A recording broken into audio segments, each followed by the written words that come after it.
Hello बच्चों, आप कैसे हैं? ठीक हैं? पढ़ाई अच्छी हो रही है? ठीक है। हमको उम्मीद है कि आप लोग पढ़ रहे होंगे। ठीक है। आज की इस क्लास में हम लोग सी लैंग्वेज के बारे में पढ़ेंगे और उसमें प्रोग्रामिंग करना भी सीखेंगे। आपको तो पता होगा कि सी लैंग्वेज को डेनिस रिची ने 1969 यानी 1969 में डेवलप किया था। ठीक है ना।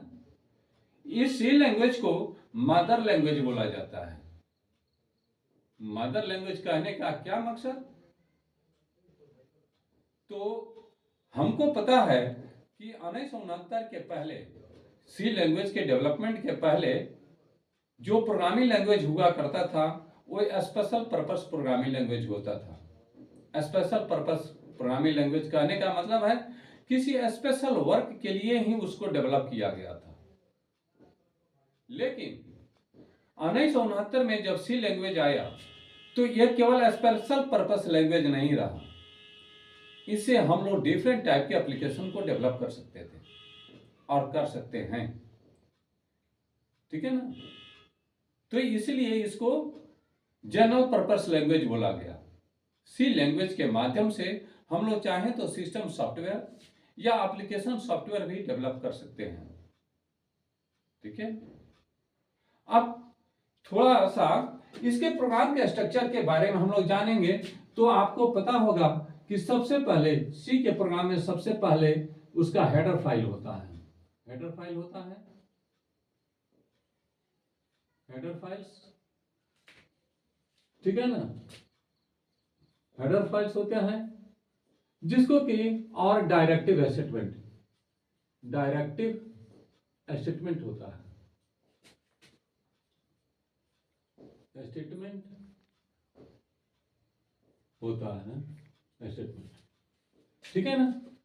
और चूंकि सी जो प्रोग्रामिंग लैंग्वेज है वो प्रोसीड्यूरल प्रोग्रामिंग लैंग्वेज है। प्रोसीड्यूरल कहने का मतलब है कि किसी भी वर्क को करने के लिए इसमें एक ठो फंक्शन को डिजाइन करना होता है। ठीक है। तो सी में अगर हम लोग प्रोग्राम लिखते हैं तो एटलीस्ट एक फंक्शन होता है जिस फंक्शन का नाम मेन होता है। इस मेन नाम का फंक्शन को डिफाइन किया गया है। ठीक है ना। इसके कंपाइलर में वो बता दिया गया है कि मेन नाम का फंक्शन होगा ही और हमको मेन नाम से एक फंक्शन को क्रिएट करना पड़ता है। क्योंकि C programming language case sensitive है। केस सेंसिटिव कहने का मतलब है कि हमारा कंपाइलर जो सी का कंपाइलर होता है उसमें कैपिटल ए और स्मॉल ए में डिफरेंस होता है। ठीक है ना। अगर कैपिटल ए से लिख लेंगे तो हमको जहां कहीं भी उस वेरिएबल का नाम बताना है, उस आइडेंटिफायर का नाम बताना है तो कैपिटल में ही लिखना होगा। अगर स्मॉल में लिखते हैं तो स्मॉल में ही लिखना होगा।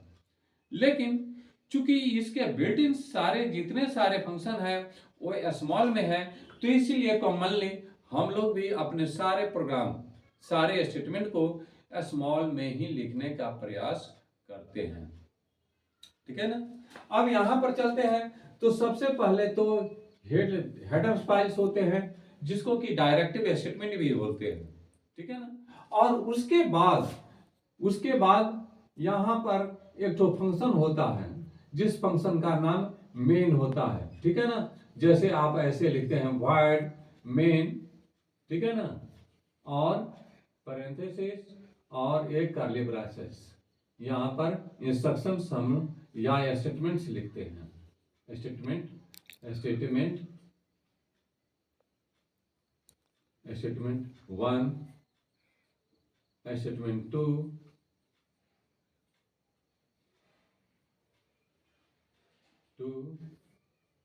स्टेटमेंट 3,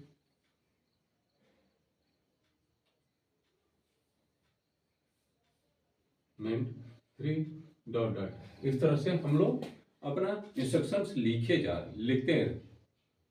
ठीक है। अभी इस मेन फंक्शन के ये इसको कहते हैं फंक्शन। सी में वैसे वर्ड जिसके आगे पैरेंथेसिस का सिंबल हो यानी छोटा ब्रैकेट हो और उसके पहले void या कोई डाटा टाइप हो तो उसको कहते हैं फंक्शन।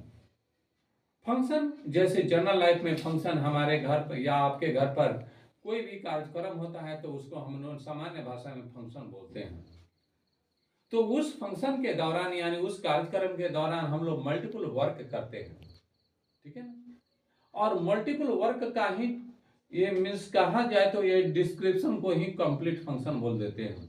तो उसी तरह से ये सी प्रोग्रामिंग लैंग्वेज के अंदर कोई भी हम फंक्शन लिखते हैं उसको सी प्रोग्रामिंग लैंग्वेज में हम लोग स्टेटमेंट लिखते चलते हैं। एक स्टेटमेंट के बाद दूसरा, दूसरा के बाद तीसरा, तीसरा के बाद चौथा, ऐसे जितना सारा वर्क करना होता है हमको रिटर्न मैनर में इंस्ट्रक्शन में हमको देना होता है और उसी को हम लोग फंक्शन बोलते हैं।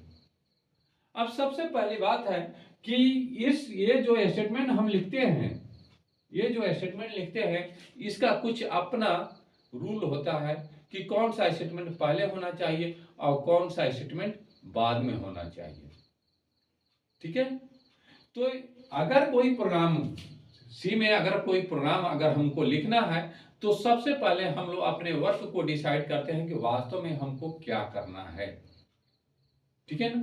तो उसको डिसाइड करने के लिए जैसे फॉर एग्जाम्पल यहां पर देखिए, जैसे हमको दो नंबरों को जोड़ना है, सी में हमको दो नंबर को जोड़ना है, ठीक है ना। तो सबसे पहले दो नंबरों को जोड़ने के लिए यानी कि अगर उसका flow statement control flow statement बनाए तो यही ना होता है। आपको पता होगा कि फ्लो स्टेटमेंट कैसे हम लोग डिसाइड करते हैं, ठीक है ना। ये क्या है, पिक्टोरियल रिप्रेजेंटेशन होता है। कंट्रोल फ्लो स्टेटमेंट एक तरह से पिक्टोरियल अपने वर्क का पिक्टोरियल रिप्रेजेंटेशन होता है, ठीक है ना।